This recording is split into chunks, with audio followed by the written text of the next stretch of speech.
You know what?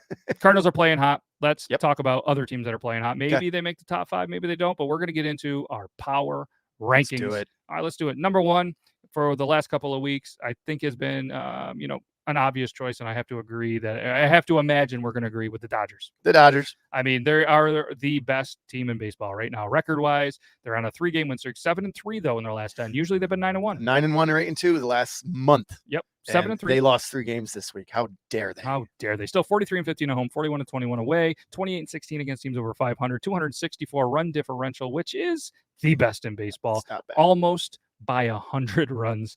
I mean, just crazy what they're doing. We don't need to go on and on. Everybody knows the Dodgers are good. They are a legitimate contender, if not the team to win it. But who is number 2, and could they take down the Dodgers? I'll go with the Mets. I'm going to agree with you. It was a tough one for me. I'm not going to lie. Sure. I really debated the Astros at this one because the Astros are playing great baseball, but agree. I went with the Mets. They have one more game overall, which I'm not looking. Both teams are 6-4 right now in their last 10, both on a 1-game win streak at the time of the recording. Astros have a little bit better run differential, but a lot of these stats didn't include DeGrom in the Mets and the way that the Mets are playing right now. They didn't have the best of series against the Braves, but they had a really good series against Philly, and they're a great baseball team, and they have the Subway Series earlier in the week, which you might be watching this. It's already done, but either way, I have the Mets at 2. Yep, Mets at 2. And although Atlanta did make up some ground. Last week I said 3.5. At the time of this recording, Atlanta's only 4 games back. It's true. But the Mets faltered against Atlanta, but then completely controlled Philadelphia before and after that. Yep. Yeah. And it was in Atlanta. So, I mean, there's a little bit of that, home field advantage, which isn't an excuse. And I'm not a Mets fan, so it's not an excuse either. But number 3, you have Houston? I got Houston. Okay. Yep. So we agree through the 3. Houston, in my opinion, is the best team in the AL. Yeah. And they are the team to beat. And I mean, Houston and Atlanta just had a really good series in the rematch. And it could be a potential of what we're looking at. Houston, like I said, they could get there. Obviously, it's going to be a tough road for any of the teams, but we could see another Atlanta-Houston World Series. It's not out of question. But with that being said, who's your number 4? I'm going with St. Louis. Wow, jumped him to 4. Jumping him to 4. Wow. Here's why. Okay, I'm ready. Because 8-2 in their last 10. They're 7-game win streak. Now, most every team we've mentioned already and will mention later has had those 7-game win streaks, right? Yep. They're doing it right now while Milwaukee is faltering. Big time. So you got Pujols hitting. You got some other guys we're going to talk about in a little bit. St. Louis is 40-21 at home. 29-30. They're a game under 500 away, but 40-21 at home. I think that right now they're finally hitting their stride. So you're telling me right now, if St. Louis and Atlanta played, St. Louis beats Atlanta?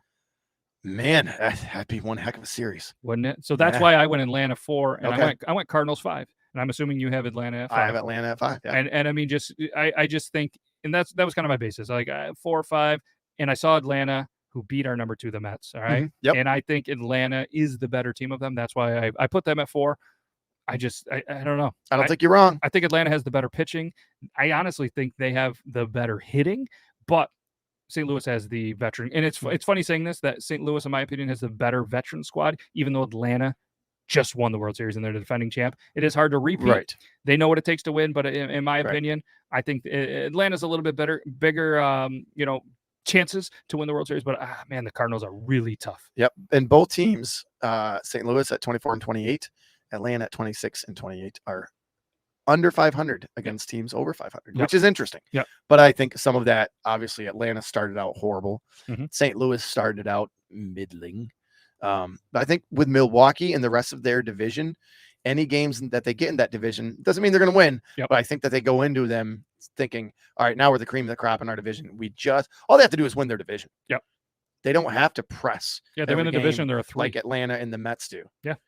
So yeah, it's crazy. I mean, at this point, and I know there's still a decent amount of baseball, but St. Louis is more or less playing for a 3 in the division, which isn't a bad thing because you're probably not going to run into a Dodgers or Mets Braves. But either way, Braves are also 8-2 in their last 10 at the time of the recording. You know what I mean? Like, they're playing phenomenal baseball. But what's crazy to me is the Cubs are 7-3 in their last 10. They're playing good baseball right now. And So obviously we agree on the top 5, and it's the first time I think all year that the Yankees fell out of the top 5 for us, rightfully so. Some people have them in the 5. I mean, they're 3-7 in their last 10. The last couple of weeks they've been 2-8, 3-7. They're just playing terrible baseball. Listen to where I got them next. I'll give you my rundown. Seattle next, Tampa, Toronto, Yankees, Baltimore. Wow. Okay. And Baltimore has 11 less wins than the Yankees, and I got them right next to each other. That's crazy. Yeah, that's just because that's where I want them. Yeah, I don't see Seattle up there as much, but either way, hey, that's your rankings. That's our power rankings. They're pretty good. There's some really good teams. There's some honorable mentions. Obviously, Tampa is a team that had 100 wins last year. We keep saying it, and they're starting to come alive. 7-3. It's not going to surprise me if they catch the Yankees. Toronto and Tampa at the time of the recording are 8 back from New York. If New York does not get their act together, Tampa and Toronto and potentially Baltimore are going to creep in and catch them. And I'm all for that. I'd love to see a tight AL East.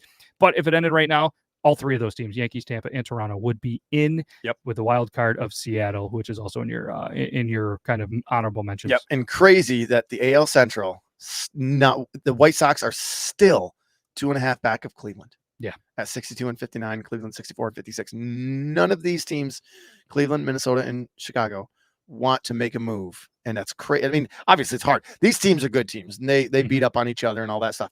But not one of these teams has pulled ahead, and that's crazy. I still say Chicago's going to get it together. They're going to win that division, and I hope I'm right because I placed a future bet on that in the offseason. They have a -29 run differential.